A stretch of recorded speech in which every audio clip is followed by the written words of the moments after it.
Comment fabriquer un chariot mobile pour stocker tous ces outils de jardin? C'est un projet qui est hyper facile à faire et ça vous coûtera 0 €. Bien entendu, avec ce projet, vous l'aurez compris, on n'est pas sur de l'esthétique, mais on est sur du fonctionnel. Allez, let's go! Pour ce projet, vous allez voir, c'est hyper rapide à faire, comptez une trentaine de minutes. On va avoir besoin de 2 palettes intégrales. On ne va pas toucher à la structure de ces palettes, si ce n'est les fixer ensemble. Et si vous souhaitez faire comme moi un chariot mobile qui soit facilement transportable, alors vous allez avoir besoin d'une planche, d'un panneau, ce que vous avez sous la main. Moi de mon côté, j'ai une chute de bois qui fait parfaitement la longueur des palettes, donc 1,20 m. Je vais l'utiliser, ça sera très bien. Si vous souhaitez avoir un chariot mobile, il vous faudra également 4 roulettes. J'en ai pris 2 sans frein et 2 autres avec frein. Première étape, vous mettez la face du dessous vers vous et ensuite on va venir positionner les roulettes avec les 2 freins derrière et les 2 sans frein devant. Vous pouvez ensuite les fixer directement sur la planche. Le petit multimarque de chez Craig qui va bien pour positionner les roulettes, hop, sans se prendre trop la tête. Vu que les vis sont fines, je vais avoir besoin de rondelles, sinon elles vont passer à travers les roulettes.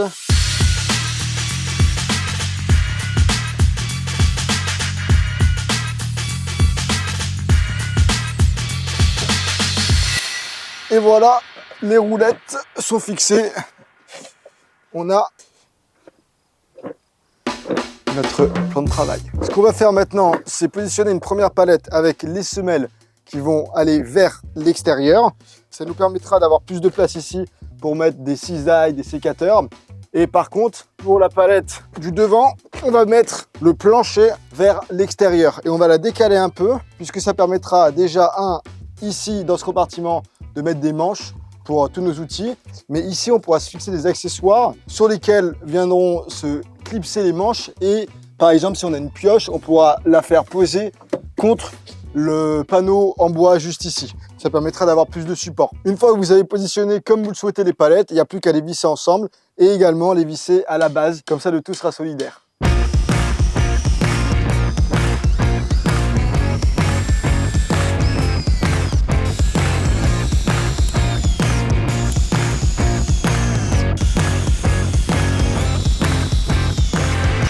Ça y est, on a du coup la structure de notre chariot mobile qui est terminée. Vous avez vu, c'est vraiment très rapide à faire et pas compliqué. Là, le but, c'est pas d'être dans l'esthétique, c'est vraiment d'être dans le fonctionnel. Allez, on va mettre un petit coup de ponçage pour limiter la misère. C'est des vieilles palettes et c'est des chutes, donc il y a des marques un peu partout.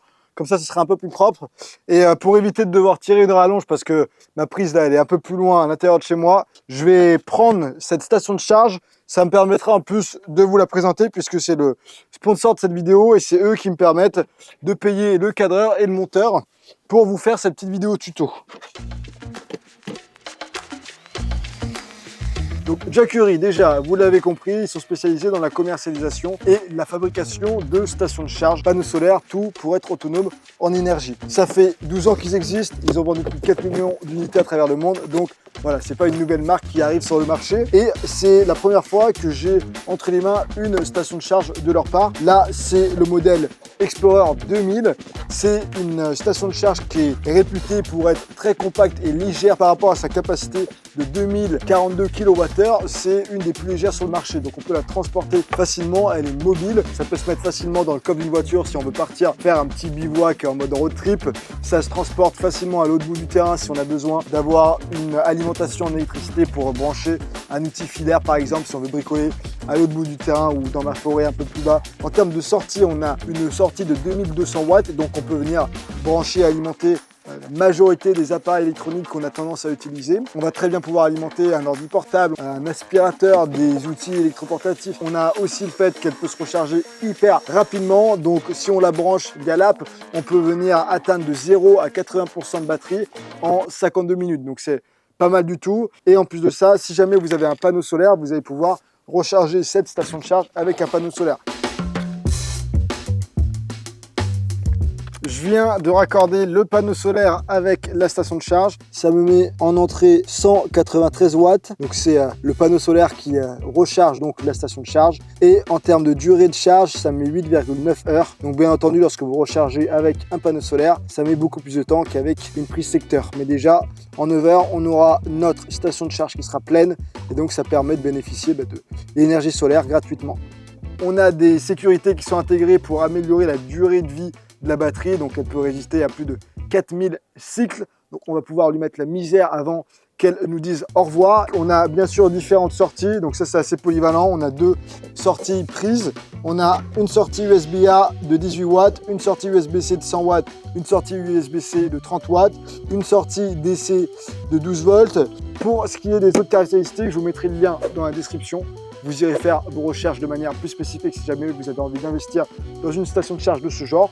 Moi, mon but, c'était de vous la présenter dans les grandes lignes. Allez, on retourne à notre sujet de vidéo principal. Donc maintenant, il va falloir qu'on optimise l'ensemble du chariot en venant rajouter, si vous voulez, un grillage par exemple, en venant rajouter des crochets pour mettre des petits outils, en venant rajouter des accessoires pour qu'on puisse clipser des manches de pelle, de pioche, de balai. Ici, vous avez les compartiments pour venir mettre les sécateurs. Vous pouvez également vous faire, si vous souhaitez, une étagère. Enfin bref, vraiment libre à votre imagination pour optimiser ce chariot par rapport à vos outils et ce que vous avez envie de stocker dessus.